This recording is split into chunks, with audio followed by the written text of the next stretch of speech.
Okay, looks like I'm all set. I'm going to show you first the tools that I use. I picked this one, Mary Shepherd's Underlay. I got a 312. Very cool picture. Okay, first thing is the main thing I'm going to show you first is the perspective tool. And what I'm using right now is Photoshop Elements, which I got for free with, or maybe it was just included in the cost, probably. But anyways, it came with my Bamboo tablet along with Corel Painter. So if you get one of those things, then they're very nice and they give you that. So that's the software I'm using. I've never used GIMP, I've never been able to get it to work. I'm on a Mac, so that's probably why. But yeah. So this is how we do. Okay, here are all my texture packs. Let's go to the Silent Hill 2 background textures. And the fun part about this is figuring out which one you need. Now, if you want to go for accuracy, then you go find a Let's Play of the game, and you go see, what's going on in the area, and try to see which texture it is. But for this one, since it's just an example, any of these will really work. I think that's the apartment. But anyways, yeah. I'm also on a Mac, by the way, so might be a little bit different for you. But since it's got this edge right here that I don't like, I'm going to just get inside that edge and just use this part. This will be the wall. I copied it, and in here, when I paste it, it'll make a layer. So as you can see, game textures for older games are really tiny. The nice thing about newer games like, like Homecoming, got some of those I'll show you real quick. So Homecoming right here, the character ones are not that big, but where's some environment? Shoot. But like, even this is a clipboard. That's pretty big, actually. Like that's the dress for Scarlett's doll. It's huge. But yeah, so there's a definite difference. And as you tweak this, it's going to lose quality because you're stretching it, making it bigger, making it smaller, all that stuff.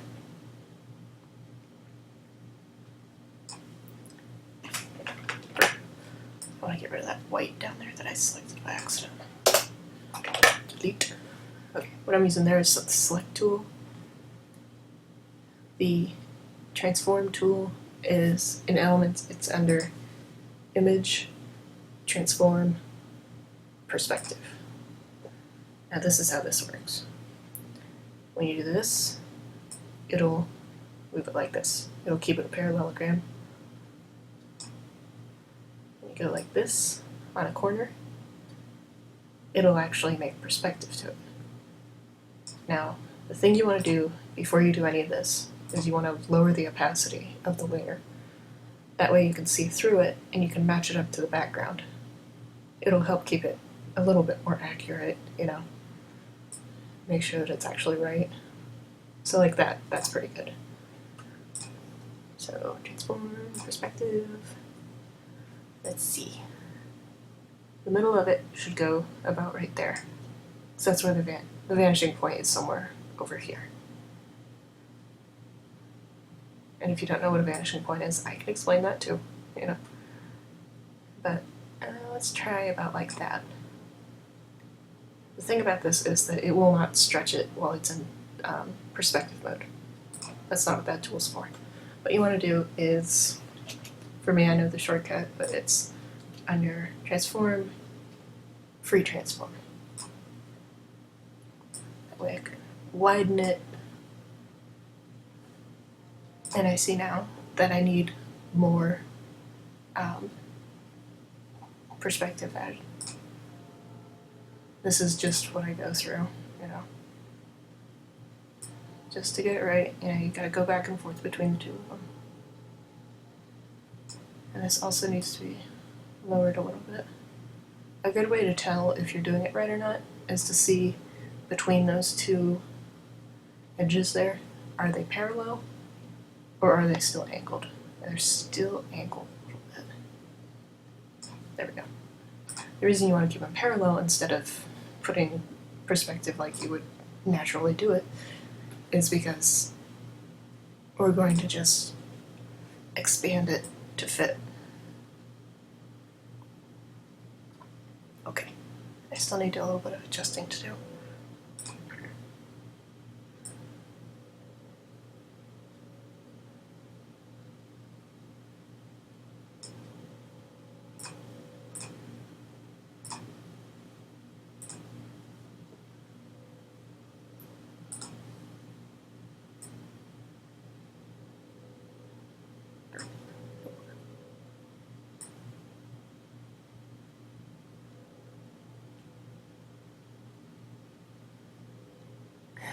Why is that doing it? Okay.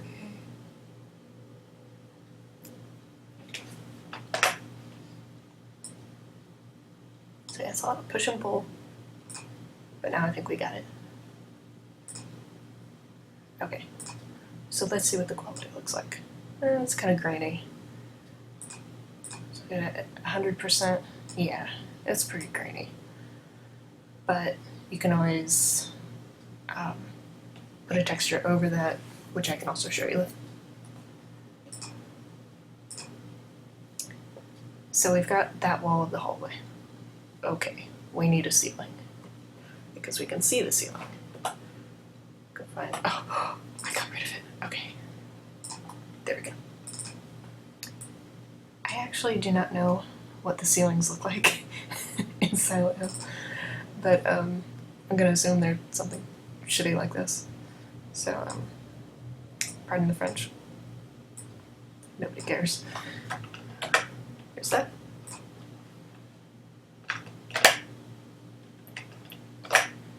And if you want to with this, you can do the same thing.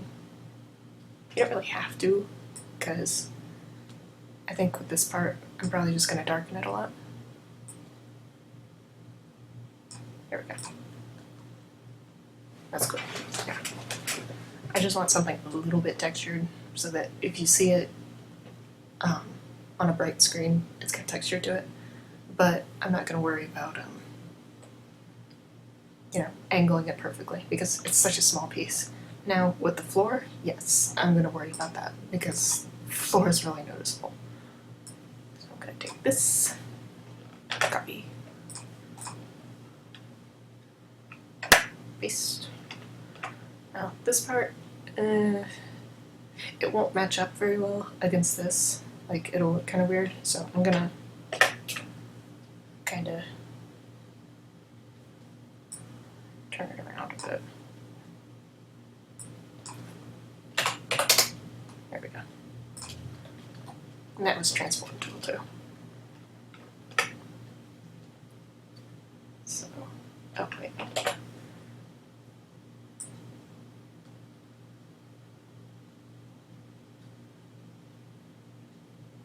And it needs to be like this.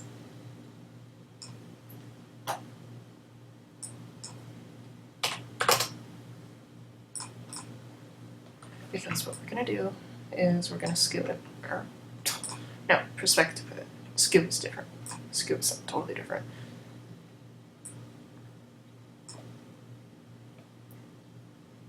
So, put this over near where your vanishing point is. And a vanishing point is basically like, they always use railroad tracks to explain it, but it's a pretty good way to explain it. It's like railroad tracks, how they seem to meet the further away they get. I screwed it up. There we go. Okay. But as things get farther away, they get smaller. That's basically what it is. So I've got all of these, and I don't think I'm really gonna need them separate, so I'm just gonna merge them now. Merge layers. There we go. I think that's under layer. It's in there somewhere, but I just right click and select merge. So we've got this hallway, but our cosplayer is over here, so that's a problem. We've also got doors. I'm not going to mess with the doors. You do them the same as you would the other perspective pieces. But anyways, the way to cut the cosplayer out is to either, you can do this one of two ways. You can cut out, like, you can go like this on the background layer and hit delete, and there you go. Or you can lock this layer. You can put the background below that, and then on this one you delete everything that you don't need. So it'd be like this. We've got this stuff in the bag. Now I selected around that. I can select the inverse by hitting select, inverse. And then I can just delete. So there's that. I think with this one, that's what I'm gonna do. I'm gonna do a better job of that though. But yeah, that is basically how the perspective works. And oh yeah, the select tool that I used was the lasso over here. You can choose from lasso or magnetic lasso, which I've never figured out. Or you can hit the polygonal lasso tool, and it's basically like the lasso tool, you hold it down to select, but the polygonal one, you go like this. Click, click, click, and then derp. Go like that. So, in the next video, what I'm going to do is I'm going to start showing you how the dodge and burn tools work and how to use them effectively. Well, as effectively as I know how to use them, you know. But yeah, so that's it for this one. Thank you.